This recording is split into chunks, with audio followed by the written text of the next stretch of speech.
Late night bites with friends, already hard to beat.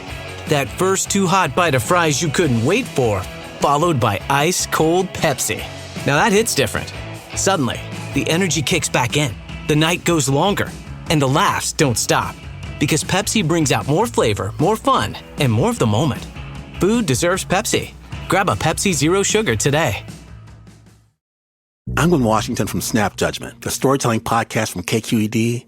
Imagine an iconic piece of paradise overrun by one of the most horrific fires in recent memory. Everyone flees, everyone, except one person who decides to fight the flames alone.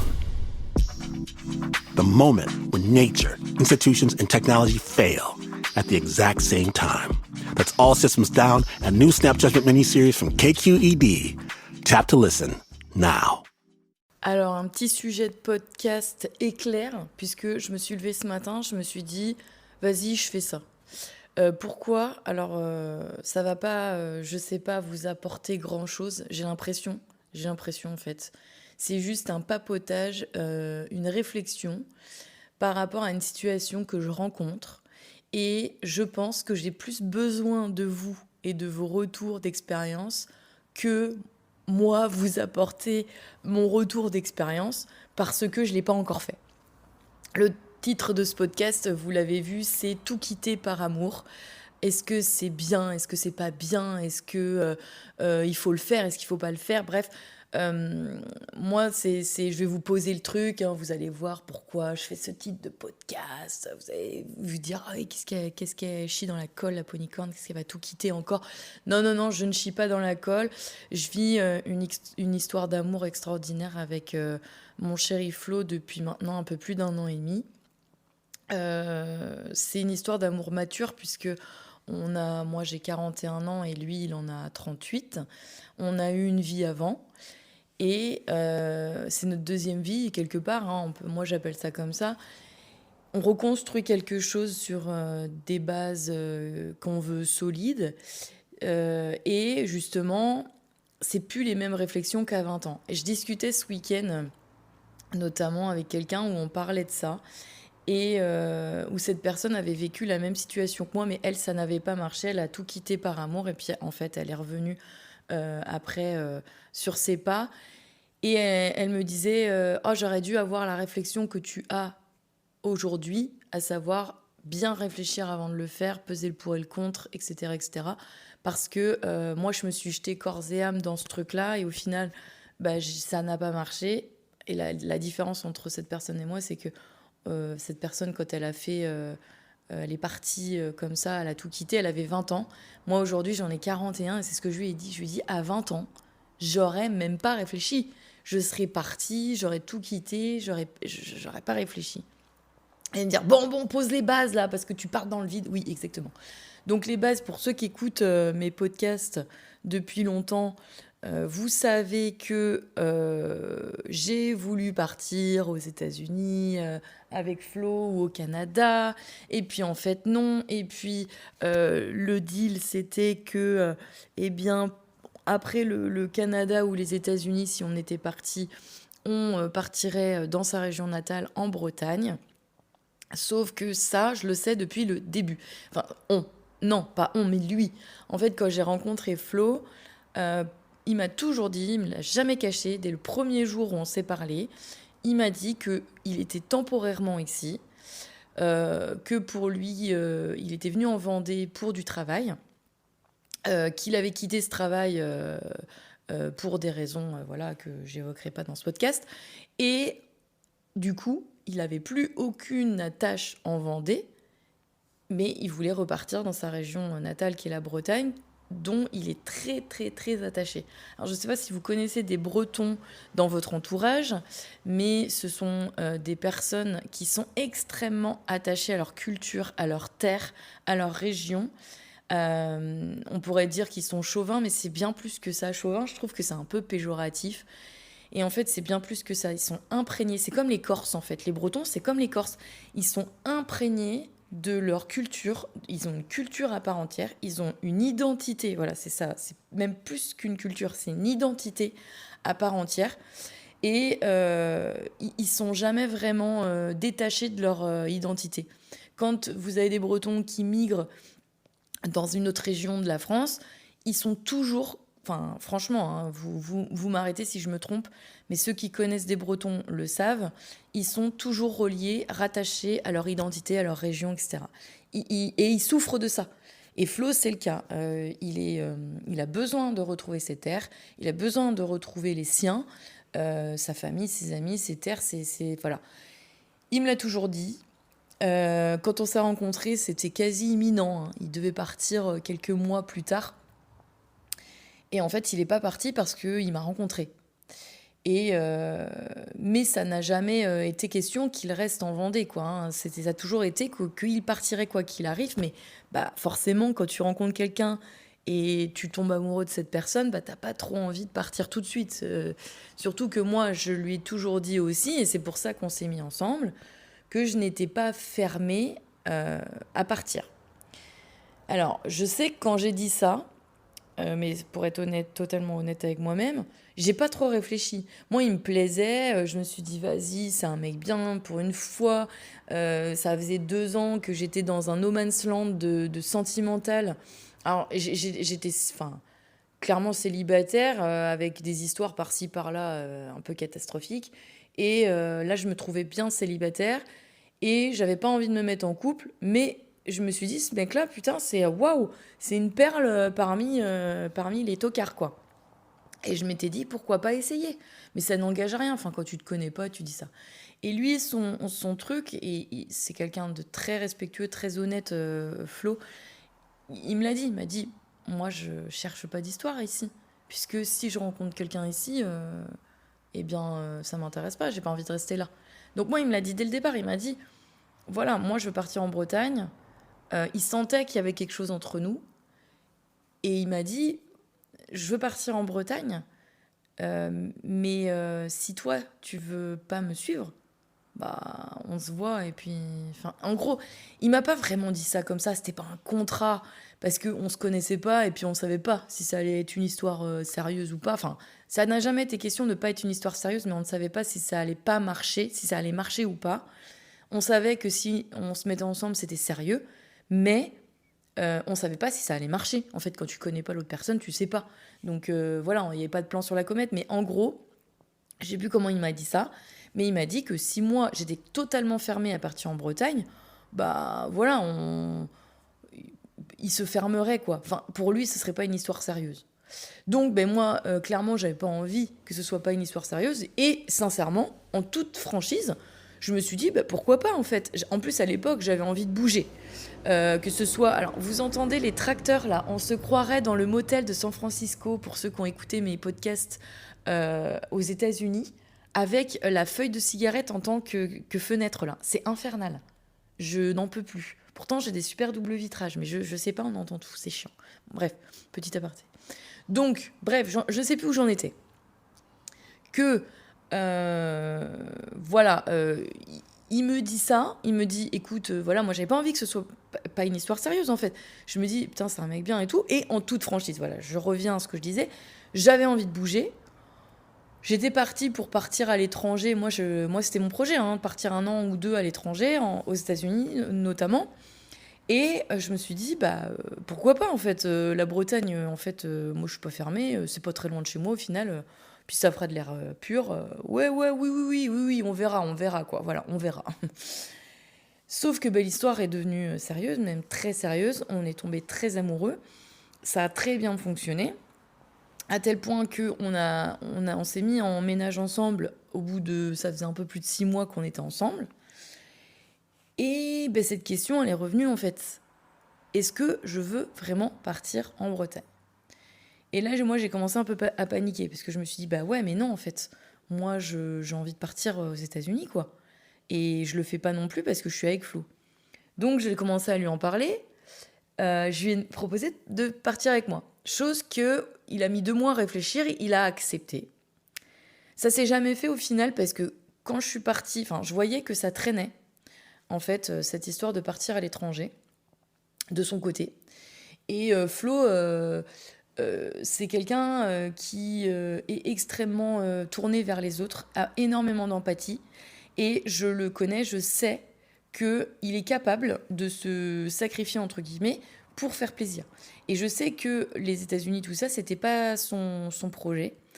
Je sais que les États-Unis en lui-même, ça ne l'attire pas plus que ça. Il aime bien, mais enfin, il connaît pas. Mais voilà, en vacances à la rigueur. Mais y habiter pendant 1 an ou 2, non, non, non, non, non, quoi. Franchement, il aurait jamais fait ce projet tout seul. Et en fait, je me suis rendu compte que c'était vraiment pour me faire plaisir. On en a discuté, je lui ai demandé. Il m'a dit oui.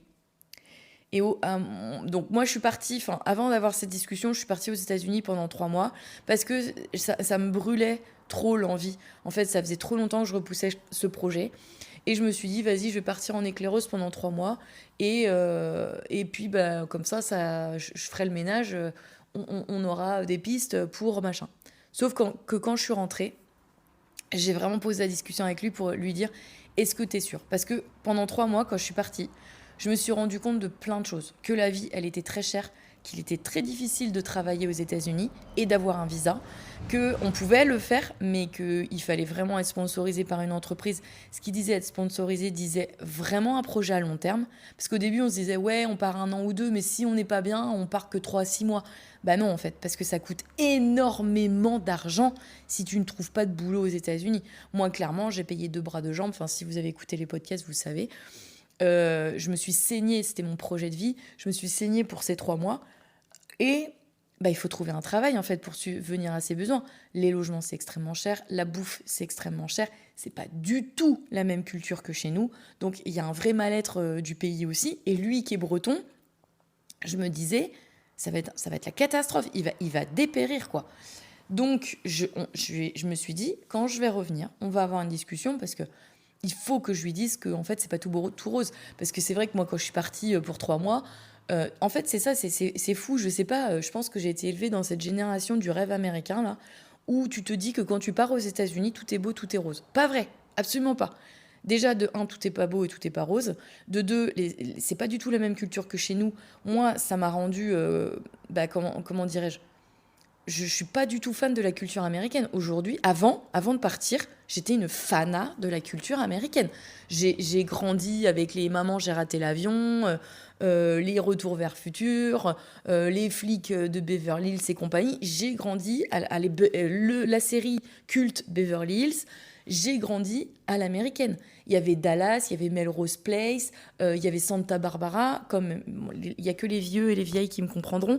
Mais toutes les séries télé, Amour, gloire et beauté, tout le bordel, c'était des séries américaines, Friends, machin. Donc moi, j'ai été élevée à la culture américaine. Je regardais la télé comme beaucoup d'enfants et d'adolescents. Et pour moi, la culture américaine, c'était the place to be. L'Amérique, the place to be, quoi. Si t'étais pas aux États-Unis, t'avais rien compris de ta vie. Sauf que je l'ai vécu, je suis partie là-bas, j'ai été voir. Non, aujourd'hui, je suis capable de dire, avec l'expérience que j'ai menée, j'étais toute seule, j'ai vadrouillé, j'ai rencontré des gens là-bas. Non, je préfère 100 fois, 1000 fois la culture française. Je préfère être dans mon pays. Aujourd'hui, c'est vraiment... Je sais aujourd'hui que je n'habiterai pas définitivement dans un pays, aux États-Unis. Partir 1 an ou 2, pourquoi pas ? Vraiment.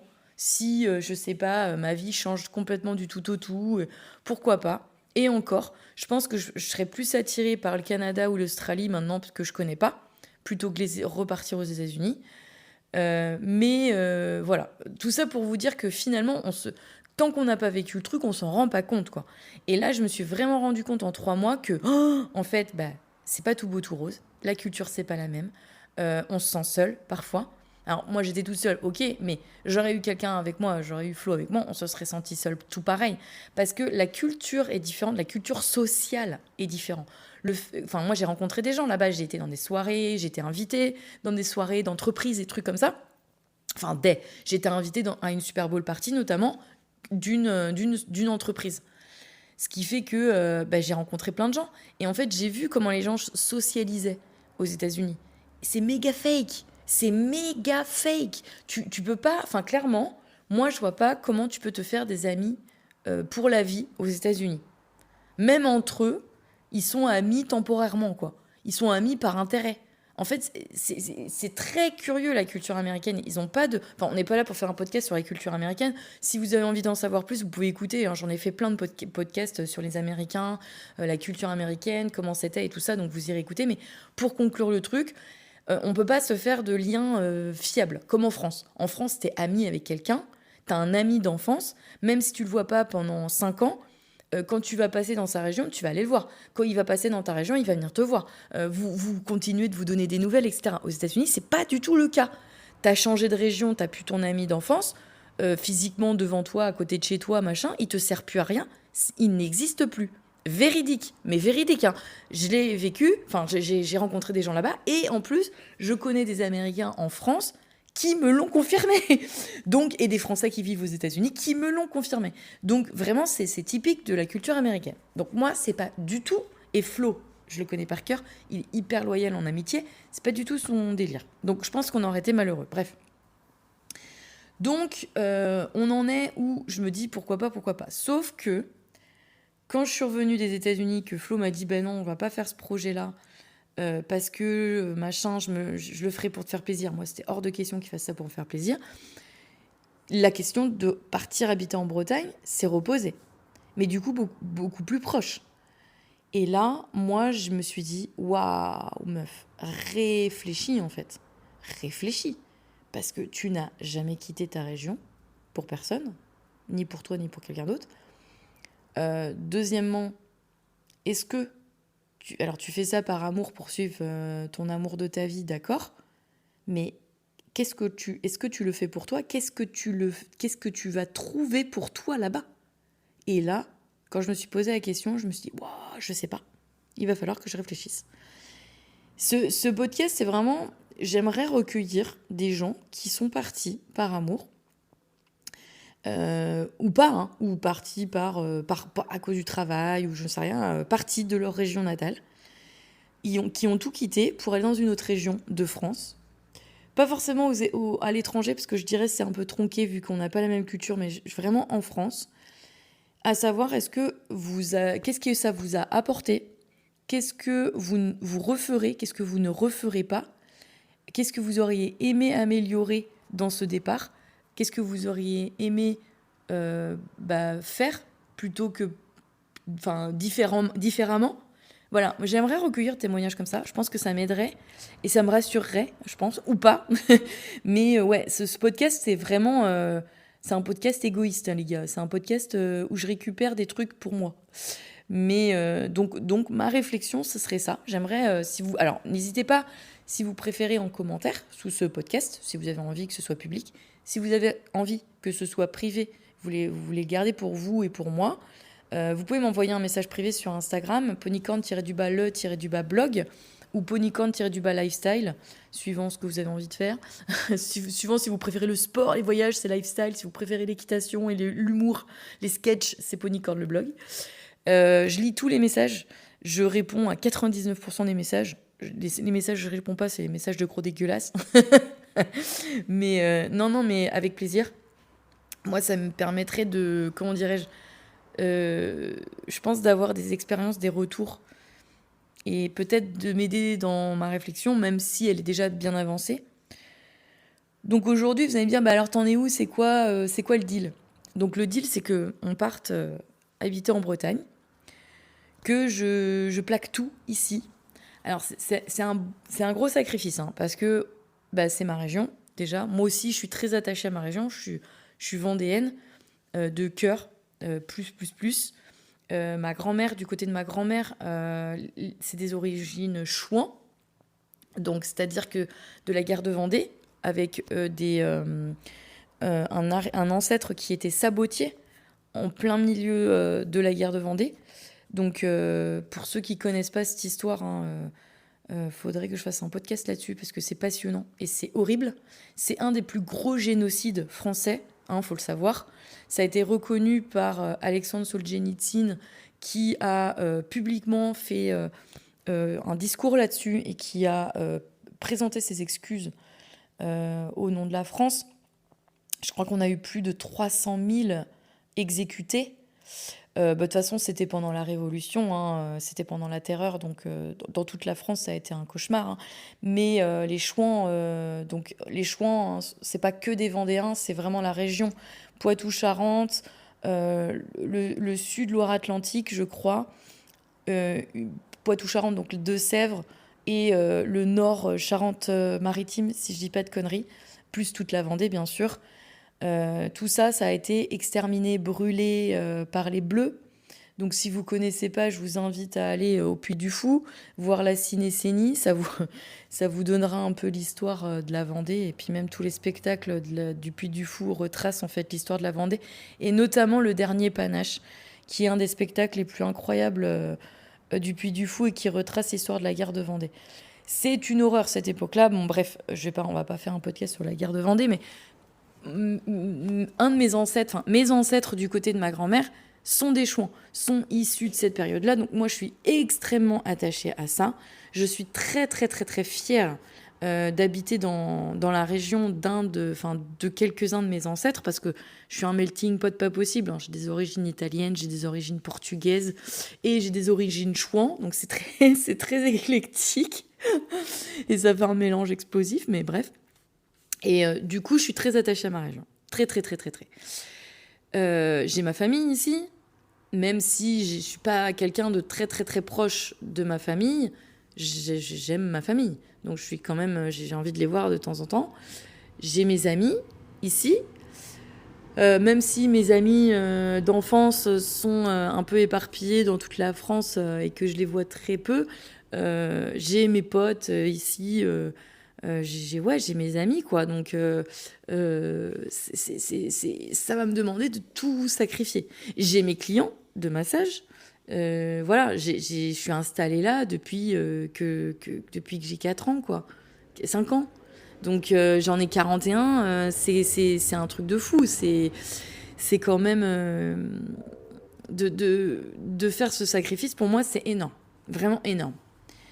Vraiment, si j'avais 20 ans, j'aurais pas réfléchi, j'aurais fait par amour, j'aurais dit oui, oui, oui. Sauf que là, j'en ai 40 et je sais que je vais avoir un coup de mou quand je vais partir. Je sais que quand je vais arriver en Bretagne, eh ben, je vais ramener mes chevaux, donc nouvelle pension, alors que là, j'ai une super pension, etc. Nouvelle pension, nouveau cercle social, devoir se refaire des amis, nouvelle box de CrossFit, parce que va falloir que je refasse du sport là-bas aussi, nouvelle salle de sport, tout nouveau, tout nouveau. Moi, je suis un peu comme les chevaux, je suis un peu néophobe. J'aime bien ma routine, j'aime bien connaître, bien connaître les gens, je suis plus à l'aise. Si vous écoutez mes podcasts, vous savez, et notamment un que j'avais fait sur timide, je suis timide et un peu extravertie parfois. Donc je suis timide, c'est ça le plus important dans l'histoire, c'est que je suis timide, donc pour être en confiance avec des gens, ça me prend un peu de temps. Je dirais 1 an, voire 2 pour vraiment me faire des amis, quoi.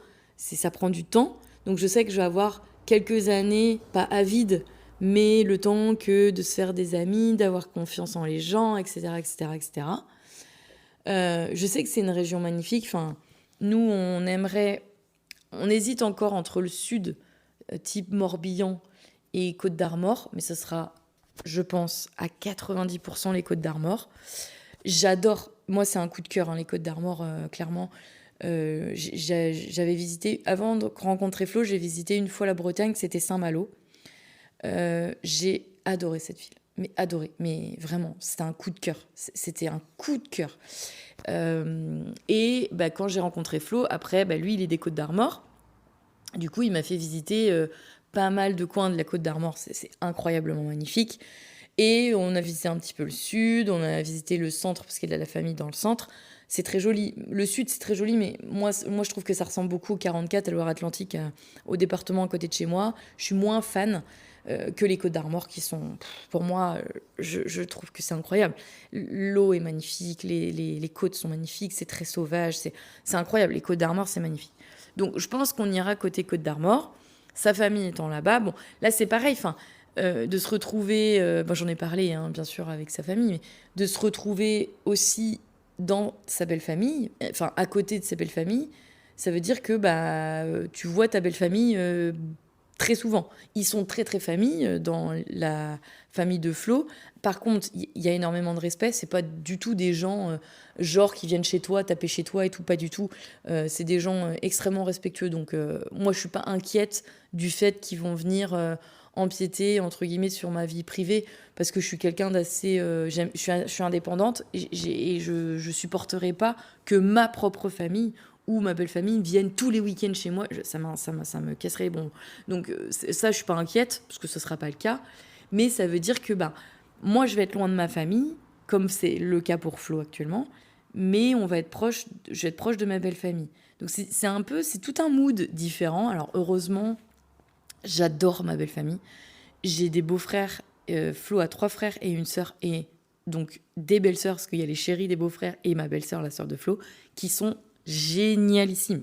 Mais vraiment, je dis pas ça parce que voilà, machin. Non, j'ai une belle famille, j'ai des beaux-parents extraordinaires. Les oncles et tantes, ils sont trop sympas parce que j'ai fait pas mal de mariages, de machin, de fêtes de famille, donc je connais un bon bout de la famille.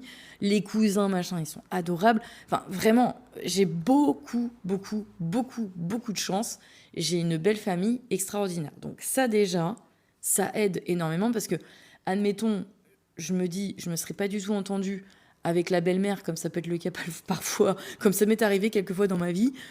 Là, ça aurait été un calvaire, hein, clairement. Là, c'est pas le cas. Moi, j'adore ma belle-mère, j'adore mon beau-père, j'adore mes beaux-frères et mes belles-sœurs. Donc, moi, c'est un plaisir. Quand on va dans la famille de Flo, je suis trop contente.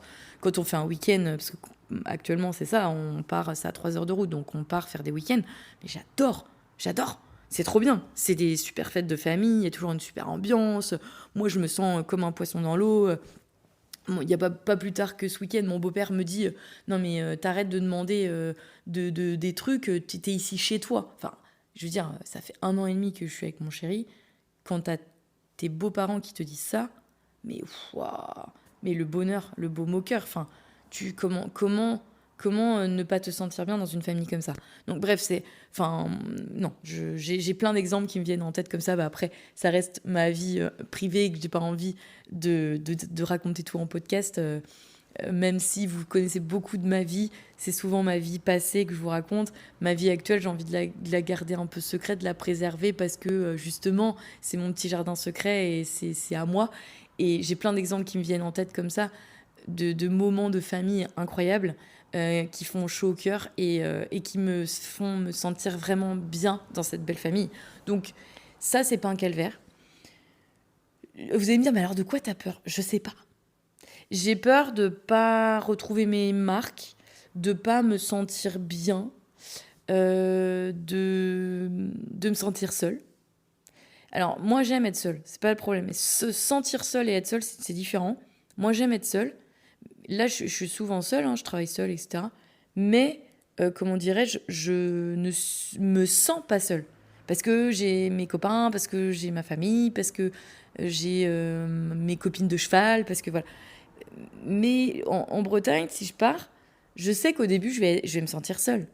Parce que j'aurai ma belle famille, j'aurai mon chéri. Mais, ouais, ça va être tout nouveau, quoi. En même temps, j'ai un côté où je suis très excitée. Parce que je ressens au fond de moi, je me dis, Steph, c'est le moment. Tu sautes à l'élastique. Il y aura forcément un élastique qui va te retenir, donc tu ne te cracheras pas au sol. Et en fait, la sensation et la vision que tu vas avoir, elle va être incroyable de cette vie. Et ça se trouve, c'est le meilleur choix que je vais pouvoir faire de toute ma vie parce que je vais y trouver peut-être des amis incroyables, des paysages, ça je le sais, incroyables, une pension probablement incroyable aussi parce que je mettrai pas mes chevaux n'importe comment. Ça me stresse aussi, ça, j'avoue. Ça me stresse énormément. De trouver Alors actuellement, ils sont dans une pension chez une copine avec qui j'ai monté à poney quand j'étais petite, que je connais très bien, qui est vraiment incroyable au niveau du soin de l'animal. C'est quelqu'un qui prend soin de nos chevaux comme des siens. Leurs besoins physiologiques sont respectés à 2 millions de %. Et j'ai peur de ne pas retrouver une pension, identique à celle-ci, aussi bien. Et ça me stresse. Donc je suis en recherche. Là, je commence à zioter un peu, en fait, J'ai regardé dans le Morbihan, j'en ai trouvé pas mal. Enfin, pas mal. J'en ai trouvé 1 ou 2, déjà, c'est bien. Côte d'Armor, je trouve pas. J'arrive pas à trouver. Ça m'inquiète un peu. Donc pareil, hein, si vous êtes des Côtes d'Armor, donc je pense que nous, si on va Côte d'Armor, ce serait genre aux alentours de Dinard, Saint-Malo, Saint-Lunaire. Alors vous allez me dire, ouais, mais c'est super large. Ouais, mais dans ce coin-là, quoi, enfin, voilà, là, plutôt vers la côte, on veut pas être à plus de 15-20 minutes de la côte. Donc on se mettrait un peu plus dans les terres, mais pas trop loin. Et j'aimerais trouver une pension, pareil, à 15-20 minutes de chez moi. Donc si vous êtes dans les Côtes d'Armor, de ce côté-là, là, de Saint-Malo à Saint-Lunaire, là, et que vous connaissez des pensions qui respectent le besoin physiologique des chevaux, c'est-à-dire être avec des copains, je ne demande pas ce qu'ils soient en troupeau de 25, hein. S'ils sont avec 2-3 copains, c'est parfait. Au pré, possibilité de les rentrer la nuit, l'hiver, au box ou en stabule, pour mon zozo qui est arthrosique et qui a beaucoup de mal avec l'humidité. Du foin ou de l'herbe à volonté. Et voilà, point barre. Pas de pension paddock, machin, hein, du pré. S'il n'y a pas de carrière, je m'en bats les couilles, clairement. Alors oui, c'est un plus d'avoir une carrière parce que j'aime bien travailler ma jument à pied, machin, bidule, j'aime bien monter, etc., etc. Mais sincèrement, si on me trouve une pension et qu'on me dit, bah Steph, par contre, il n'y a pas de carrière, mais tous les besoins de tes chevaux sont respectés, bah ok, mais aucun problème. S'il y a de quoi faire des balades, je serais très contente. Donc moi, c'est vraiment le bien-être de mes chevaux qui est en priorité. Bien sûr, un petit bout de carrière, ce serait très bien. Mais point barre, en fait, je m'en fous. Je veux pas de manège, de machin, j'en ai rien à secouer. Pas de centre équestre. Pourquoi ? Tout simplement parce que ce serait pas possible pour moi de... Enfin, Ponycorn, c'est quand même pas mal connu dans le monde équestre. Et en fait, c'est... Enfin, pour travailler dans ce milieu-là et quand je vais dans les centres équestres, c'est trop complexe, en fait. Parce qu'il faut que je puisse tourner aussi. C'est ça l'histoire, c'est que les écuries aussi sont mon lieu de travail, c'est mes lieux de tournage, de sketch et tout ça. Donc en fait, il faut que je puisse tourner et clairement, s'il y a plein de petits mioches qui sont trop fans de Ponycorn, c'est impossible de tourner. Enfin, moi, je suis trop... j'aime pas me mettre en scène devant les gens comme ça, tu sais, tu tournes et tout. Enfin, moi, ça me met mal à l'aise. Je suis très timide, comme je vous l'ai dit. Et en plus, c'est ingérable, tu vois. T'as les petits, ils sont là, ah, super et tout. Alors, moi, j'adore, hein, je trouve ça trop génial de rencontrer les gens et tout. Comme, vous le savez, hein, si vous écoutez mes podcasts, je suis extrêmement reconnaissante. Mais au quotidien, pour tourner, c'est pas possible. Parce que du coup, je le vois déjà aux écuries. Il y a les enfants qui viennent me voir de temps en temps et tout. Et en fait, ils viennent au milieu du temps en train de filmer. Tu fais ta scène, ils sont là. Ah, tu fais quoi alors, Ponycorn et tout. C'est trop mignon. Mais c'est ingérable, tu vois. Donc du coup, je viens à 6h le matin. Mais non, mais voilà, bref. Une écurie, ou même pas une écurie, tu vois, un prêt de quelqu'un qui me prête. Bref, ça marcherait très bien. Mais ouais, ça m'inquiète en vrai. Ça m'inquiète. Ça m'inquiète déjà pour le bien-être de mes chevaux en priorité. Et ça m'inquiète aussi pour mon lieu de travail. Parce que je sais pas ce que je vais trouver. Je sais aujourd'hui, là, j'ai pris mes marques pour travailler, tout ça. Des fois, c'est pas facile parce que, comme je vous le disais, je suis timide. J'aime pas que les gens me regardent. Donc, j'essaye de pas trop de venir là où il y a personne aux écuries. Et en fait, je me dis, mais qu'est-ce que je vais trouver dans le futur si c'est une grosse écurie ou un truc comme ça ? Il y aura plein de gens qui vont me regarder, ils vont me trouver bizarre. Voilà, c'est ça. Alors, il y a un côté de moi qui s'en fout complètement du regard des autres. Et il y a un côté où, forcément, quand tu es en train de tourner et que les gens, ils te regardent comme ça, avec des yeux ronds, et ils viennent te demander, mais qu'est-ce que tu fais en fait ? Mais pourquoi tu te filmes ? Mais pourquoi tu changes de costume ? Franchement, c'est dur. C'est dur de se dire, vas-y, j'assume totalement ce que je fais et tout. Surtout que moi, c'est du sketch humoristique de beauf, entre guillemets, avec des petites... du costume de beauf, tu vois, avec les petites moustaches en eyeliner et tout le bordel, tu vois, le Francis, quoi. Non, c'est trop dur. Et ça m'est arrivé plein de fois. Et franchement, vu que je suis timide... je rougis vite et je me sens vite hyper mal à l'aise quand il faut que j'assume que je fais la débilos devant la caméra. Ça n'a pas de problème devant la caméra, mais devant les gens, c'est plus difficile. Donc bref, ça m'inquiète. Et le fait de me sentir seule. Alors, j'ai la chance d'avoir un amoureux extraordinaire parce que Flo, il comprend totalement ça. Et en fait, il est extrêmement patient. Et il me dit de prendre le temps nécessaire que j'ai besoin pour me sentir vraiment prête à 2000% pour partir en Bretagne. Ce qui fait que là, en fait, on est dans une période de transition. Alors, il y a sa maison qui est en vente, elle est encore pas vendue, donc moi, ça me laisse encore un peu de temps. Mais quand sa maison sera vendue, eh bien, en fait, on va faire un truc tout simple, c'est louer une autre maison et faire une espèce de période de transition si moi, je me sens pas prête à partir en Bretagne, en fait. Et ça, je trouve ça incroyable. Enfin, le mec, ça fait quand même 2 ans qu'il attend de partir, de rejoindre sa famille en Bretagne. Et il me dit, non, enfin même plus de 2 ans, ça fait 3 ans. Et le mec, il me dit, non, mais prends ton temps. Prends ton temps parce que je sais ce que ça peut faire. Et prends ton temps. Prends ton temps. Je serai patient. Et moi, je trouve ça incroyable. D'un côté, heureusement qu'il est comme ça, parce que moi, il me braquerait. Et il me dirait, ouais, on part le mois prochain, et puis si t'es pas contente, c'est pareil. Clairement, j'aurais décliné, j'aurais dit, écoute, tant pis. Je passe à côté d'une très belle histoire d'amour, mais non, c'est non. Je veux pas, je me sens oppressée, c'est pas la peine. Et moi, si je me sens oppressée, c'est une catastrophe. Par réflexe et par défense, je vais être dans la négativité, je vais tout rejeter, je vais dire non, non, non, non, non. Et c'est ma façon de me défendre. Et alors, un autre truc qui me fait aussi me dire, alors, je me sens à 90% prête à partir en Bretagne. Hein. J'ai fait déjà un gros travail, ça fait 1 an et demi qu'on est ensemble, ça fait 1 an et demi que je le sais au final. Ça commence vraiment à devenir concret. En plus, on part régulièrement au week-end en Bretagne pour faire un petit peu le tour des endroits, pour trouver un coin où s'installer. Donc ça devient de plus en plus concret. Moi, ça m'aide aussi à ce que ce soit de plus en plus concret. Mais je peux pas dire, quand on me pose la question, je peux pas dire aux gens que j'ai pris ma décision. Et je ressens un grand stress. Donc là, par exemple, ce week-end, on m'a posé la question, on m'a dit, alors c'est bon, vous allez en Bretagne et tout. Et là, je ressens une oppression. Il y a quelques semaines aussi, des amis nous ont posé la question, mais ils m'ont dit, alors ça y est, t'es prête et tout. Et là, oppression. Et je suis, comment dirais-je, je suis incapable. Je dis oui, on va partir en Bretagne. Mais je suis incapable de dire, oui, c'est bon, la décision, elle est prise, c'est génial. Non, je ressens un grand stress, comme si on me forçait. Et du coup, quand on me pose la question, je me sens oppressée, il y a toute la négativité qui remonte et j'arrive pas à prendre du plaisir, à expliquer la situation. Alors que quand je suis toute seule, et là, quand je vous l'explique en podcast, j'ai presque hâte, en fait, de cette nouveauté, presque hâte que la Vendée, ce soit une page qui se tourne parce que comme ça sera fait.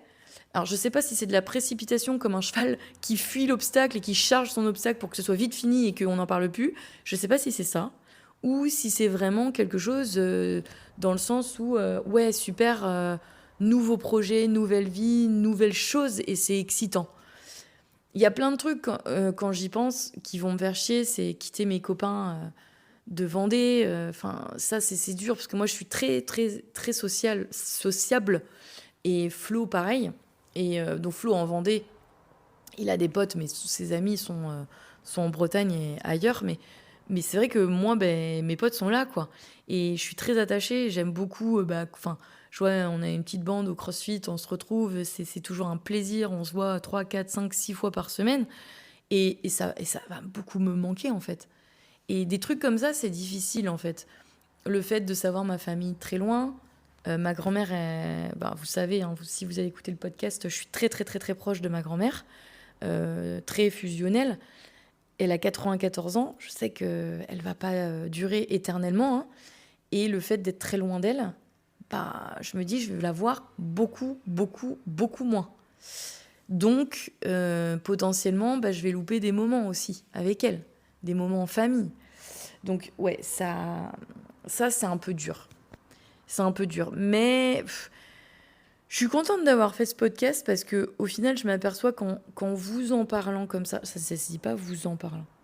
En vous parlant de ça, on va passer par l'autre chemin.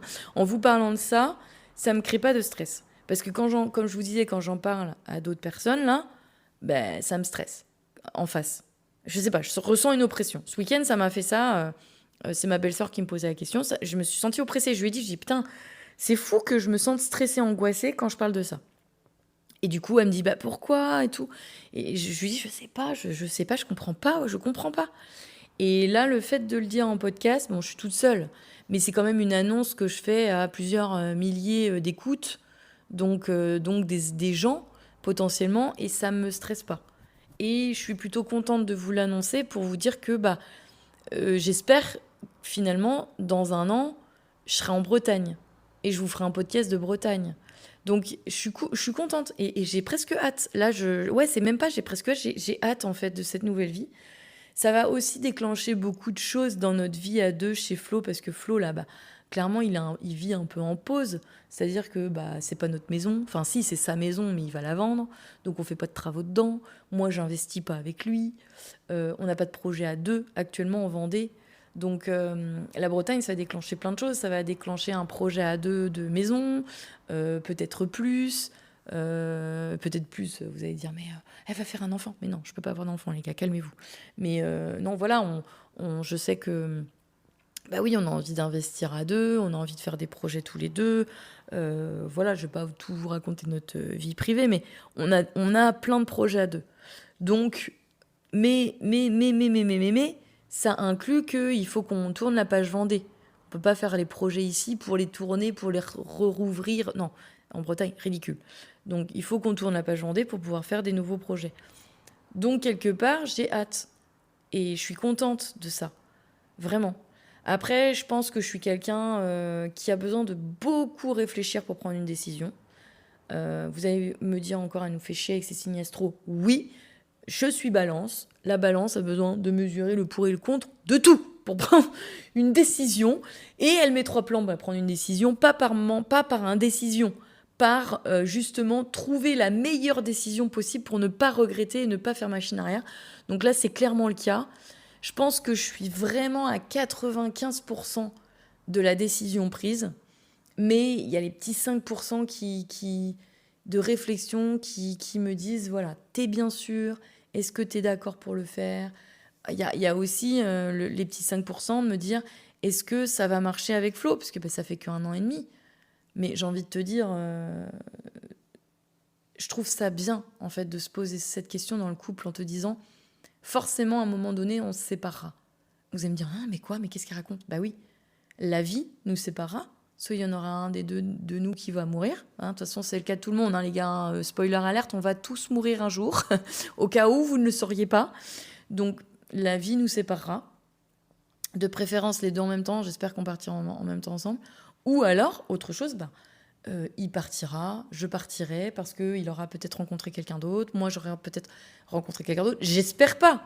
Je ne veux surtout pas de cette situation. Mais il faut avoir ça à l'esprit. Et pourquoi je trouve ça génial et important ? Parce que lui, c'est pareil. Il est dans la même optique que moi. Pourquoi c'est important de penser à ça ? Parce que, justement, ça te permet d'entretenir ton couple. Et un couple, c'est un jardin que tu arroses tous les jours pour qu'il soit beau. Si tu arrêtes de l'arroser, il pourrit, il y a plein de mauvaises herbes. Et l'herbe n'est pas plus verte ailleurs. L'herbe, ailleurs, c'est pareil. Si tu l'entretiens, tu la tonds, tu l'arroses, elle est belle. Si tu t'en occupes pas, elle est dégueulasse. Donc, un couple, en fait, ça s'entretient. Et je pense que quand tu sais, au fond de toi, et que tu en as conscience surtout, qu'il y a une fin à ce couple, quoi qu'il arrive, il y a une fin, et ben tu profites différemment et beaucoup mieux de ton couple chaque jour que si tu disais, tu parles, c'est à qui ? Aucun problème, on se séparera jamais, de toute façon, c'est... Mais si, en fait, on se séparera, quoi qu'il arrive. Quoi qu'il arrive. Alors, le plus tard possible, les gars. Mais quoi qu'il arrive. Et en fait, moi, ça m'a... Au début, franchement, quand j'avais cette réflexion, même avec Flo et tout, quand Flo m'a... C'est un peu lui qui a commencé à me parler de choses comme ça. Dans sa façon de parler, dans sa philosophie, en fait, c'est pas... Il m'a pas dit, ouais, de toute façon, un jour, on va se séparer. Non, c'est très subtil. Flo, il est très, très subtil comme homme. C'est un homme extrêmement intelligent et extrêmement cultivé. Et c'est ça que j'aime beaucoup chez lui. C'est une des qualités que j'adore chez lui. Et en fait, c'est tout en subtilité. Il m'a donné cette vision. Que, en fait, rien n'est acquis. Rien. Jamais. Jamais, jamais, jamais, jamais. Donc, si tu t'en occupes pas de ton couple, si tu ne penses pas à ça, bah, tu le laisses pourrir. Et au final, c'est vrai que depuis que j'ai cette vision-là, bah, quand il rentre, en fait, du boulot, par exemple, ou alors on s'est vu tout le week-end et, je sais pas, il rentre du boulot le lundi soir, mais je suis trop contente de le voir. Parce que, en fait, je me dis, ben voilà, c'est encore une journée avec lui, quoi. Encore un moment avec lui et je profite de ce moment parce que on sait pas quand est-ce que ça s'arrêtera, etc. Et c'est vrai que c'est une belle vision. Donc, je sais pas pourquoi je suis partie là-dedans, mais tout ça pour dire que j'ai aussi peur quelque part de tout plaquer, de partir en Bretagne et que ça fonctionne pas là-bas. Pourquoi, on ne sait pas, hein, peu importe. Mais ça fait partie aussi des 5% de me dire est-ce que vraiment ça vaut le coup. Là, c'est incroyable les podcasts, hein. L'effet que ça me fait, moi, psychologiquement et mentalement. En vous parlant là, en me posant la question, en me disant est-ce que ça vaut vraiment le coup, j'ai eu la réponse. Oui, oui, ça vaut vraiment le coup. Pourquoi ? La meuf, elle règle ses problèmes en direct dans les podcasts, c'est extraordinaire. Oui, pourquoi ça vaut le coup ? Parce que en fait, j'ai réfléchi en même temps que je vous parlais. Ça me ferait 1000 fois plus de mal de me séparer de lui pour rester en Vendée et donc de finir mon couple sûr et certain que de tenter l'expérience et de finir peut-être mon couple quand même en Bretagne. Je préfère tenter 1000 fois l'expérience et de me craquer en Bretagne plutôt que par peur de ne pas la tenter et de rester en Vendée, par peur qu'au cas où ça marche pas, bah, de toute façon ça va pas marcher parce qu'on se séparera, donc, parce que je serai pas partie. Donc j'ai la réponse, les gars. J'ai la réponse, putain, le podcast, incroyable, cet effet thérapeutique que ça... Non mais c'est vrai par contre, de ouf. Moi, des fois, enfin, souvent, vous me faites des retours de podcast et vous me demandez, mais franchement, si tu te demandes pourquoi tu fais des podcasts, arrête pas, nous on adore trop, tu vois, souvent je reçois des trucs comme ça, c'est trop mignon, hein. Mais en fait, au final, je pense que même si j'avais 0 écoute de podcast, je pense que je continuerais rien que pour l'effet thérapeutique que ça me fait. Je vous jure, les gars, que c'est incroyable l'effet que ça te fait, le podcast, pour régler tes propres problèmes. C'est incroyable. Déjà, de 1, tu as du partage avec des gens derrière. Bon, même s'il y avait 0 écoute, j'aurais pas de partage, mais j'ai envie de vous dire, là, j'ai la chance d'avoir de l'écoute et d'avoir des partages derrière. Donc ça, c'est incroyable. Et en plus, l'effet de parler comme ça, au final, je sais pas, ça doit entraîner le cerveau à réflexionner, j'allais dire, à réfléchir d'une autre façon. Et du coup, ça me règle mes problèmes, quoi. Incroyable. Donc bref, vous l'aurez compris, nous partons en Bretagne, pas tout de suite. Si vous avez des bonnes adresses, surtout des pensions en Côte d'Armor, par pitié, revenez vers moi. Ceux qui me connaissent de Ponycorn le blog, des réseaux, vous savez ma vision du cheval, hein. Bien-être équin à fond. Pas de concours, des machins, j'en ai rien à secouer de tout ça. Moi, c'est le bien-être de mes chevaux avant tout. Donc voilà, si vous avez des adresses, c'est surtout ça aujourd'hui qui me terrorise. Il y a juste ce problème-là que j'ai pas réglé dans ce podcast actuellement, la pension. Donc si vous pouvez me donner un coup de pouce, ce serait génial. Si vous avez aimé ce podcast, je vous invite à mettre 5 étoiles au podcast sur Spotify, sur la page d'accueil. Vous cliquez, vous mettez un avis, vous mettez 5 étoiles, ça me fera trop plaisir.